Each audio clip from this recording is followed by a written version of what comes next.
Hello ladies and gentlemen of the world. Welcome back to my channel, but if you're new to my channel, welcome. My name is Zach Jones, and the other day I did a presentation on 12 animals of Asia, the largest continent on the planet. But today I'm doing 18 animals of Africa, which is legendary for its wildlife. In fact, I'm going to start with my favourite of the big cats and the true king of the beasts, the lion. Now, the African lion is found in, well, Africa of course, but it's found just south of the Sahara Desert on the savannas and grasslands across Africa.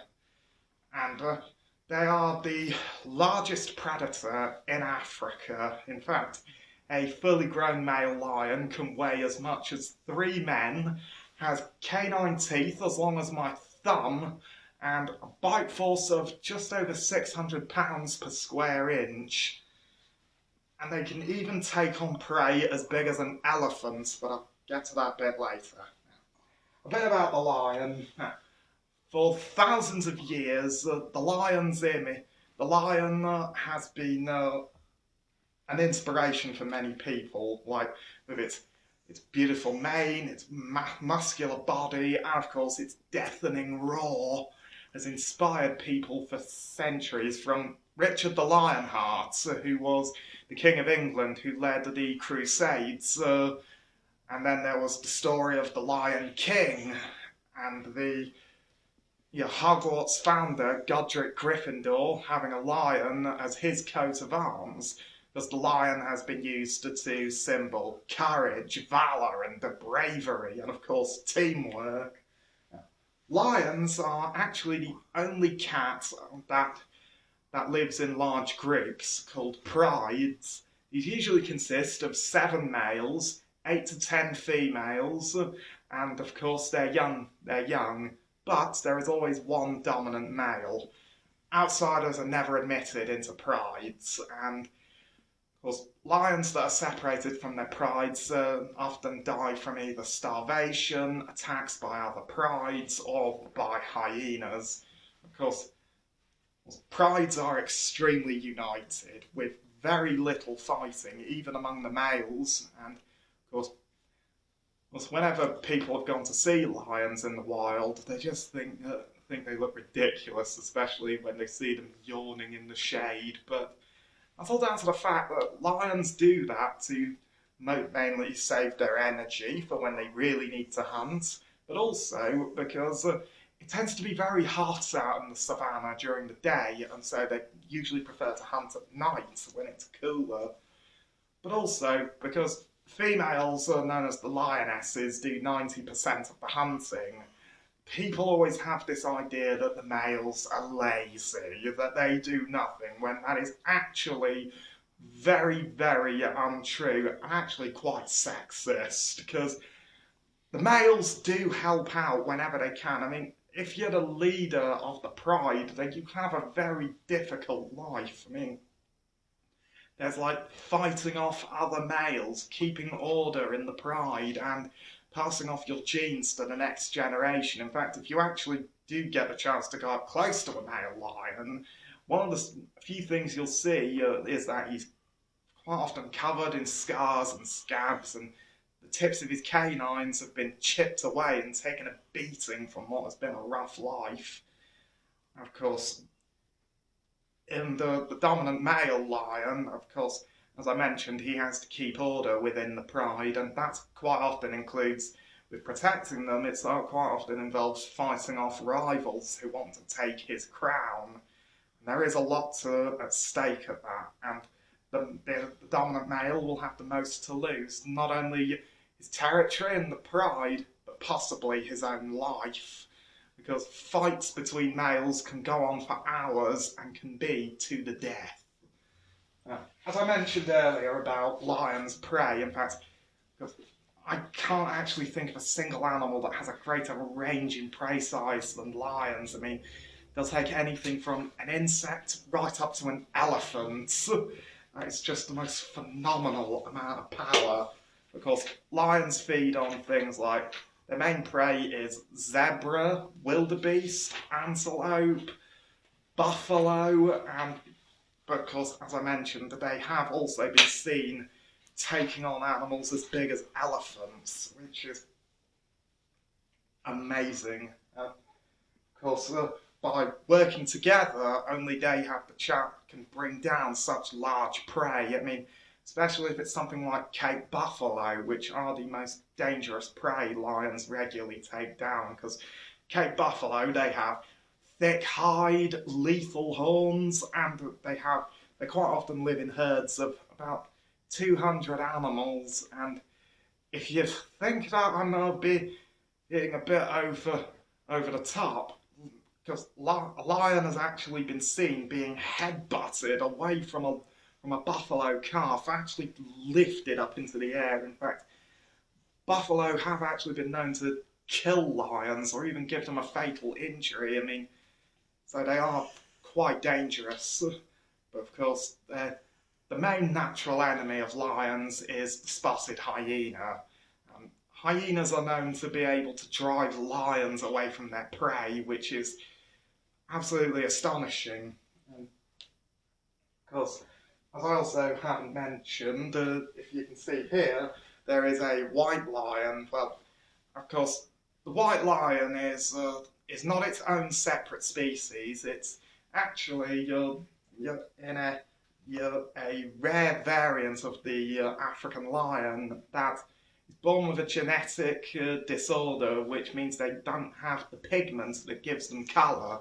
It's very, very rare. It was first recorded by Europeans in the 1920s, but for centuries the white lion has been talked about throughout Africa. In fact, people call them the white king of the beasts and say they are a messenger of God and that they bring joy and prosperity, but it's nearly caused their downfall because by the 1990s, these white lions almost disappeared from South Africa altogether. But there is a national park just near the Kruger National Park where white lions are taken if they're so they can be well protected and live among their own kind. Because unfortunately, because white lions are so rare and also because their fur is so beautiful, they're hunted for their pelts to be sold, but also quite often sold to disreputable zoos, circuses, or even to a rich man's collection. But of course, that also, and there are white lions in captivity, but of course unfortunately a lot of them are victims of inbreeding, and that causes a lot of genetic problems. Of course, that has since been stopped because, fortunately, we have learned from our mistakes, only just.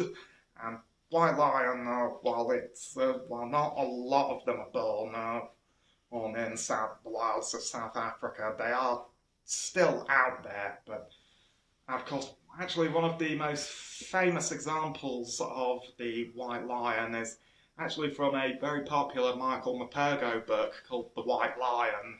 Well, the butterfly lion, where a boy growing up on the South African veldt, Bertie, adopts a white lion cub after its mother is killed. But of course, when he has to go off to boarding school, the lion is sold to a circus, but they do find each other eventually. He takes the lion back to England, but because I could talk about the plot of that book all day, but I'm straying away from the lion right now. But another thing about lions is when they hunt, it's the female. Of course, the females do 90% of the hunting, but that's mainly down to the fact that the male lion's bulky body and large mane are easy giveaways, but they will help wherever they can. And only by working together can they bring down such large prey. Of course, while one lioness chases after the prey, usually zebra or wildebeest, the others will be out along the sides and will cut off any escape routes. But basically, if you escape from one lioness, you run right into another. And once they've tackled their prey to the ground, they go for the throat and try to and then have to suffocate it.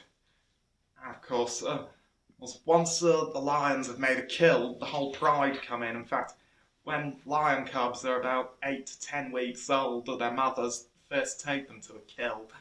And incredibly, one lion can eat about 110 pounds, 50 kilograms of meat at a single sitting. So that's half my body weight in one go.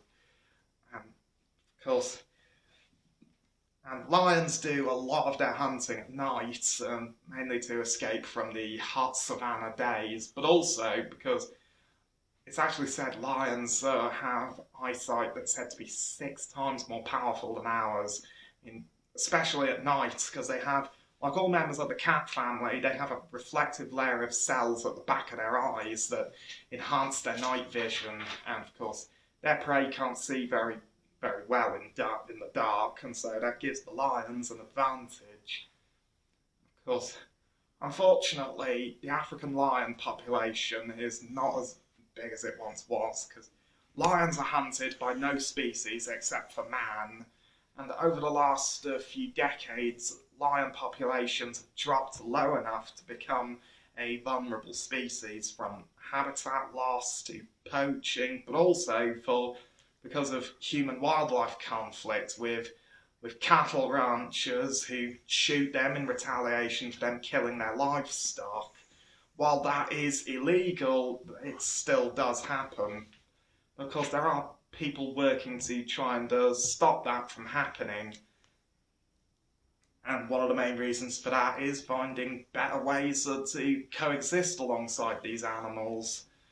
And of course, poaching is still a big problem for them, because like all members of the cat family, they're hunted for their fur because it's so beautiful, but also for their cubs to be sold through the pet trade. Of course, even though lions aren't endangered, they are still carefully monitored in the wild to make sure that their numbers don't drop completely. In fact, there are actually 3 species of lion that I know of. Here they are. There's the African, the Asiatic, and the Barbary lions. Now, the Barbary lion right here is obviously a lot bigger than the African or the Asiatic lion, and of course it has a much bigger mane. But the Asiatic lion is probably the most threatened species of the lion family, and the Asiatic lion once stretched from North India right through the Middle East and into Europe as far as Greece, but up until like the 1960s, the Asiatic lion was exterminated from much of its range and pushed into northwest India. And of course, there's only about 630 of them left in the wild, but they have been making a big recovery, like with European breeding programs dedicated to looking at building up the Asiatic lion population, and fairly recently the Asiatic lion was reintroduced to Iran or Iraq in the Middle East to try and help grow their population again. So there is hope for them, but the Barbary lion is probably the most legendary of the lions, and of course, like the Asiatic lion, they were used by the Romans in the Colosseum, but also the Barbary lion might be the very lion that the Greeks based the Nemean lion that Hercules fought. Of course, they, unfortunately, in the 1920s or the 1950s went extinct in the wild, but there are still people talking about bringing the Barbary lion back, because there are a few populations in captivity, but of course the only problem with that is a lot of the Barbary lion genes are mixed with Asiatic or African lion genes. But we can try and bring the Barbary lion back, but of course that's a debate for another day. Here is the lion's range from the African lion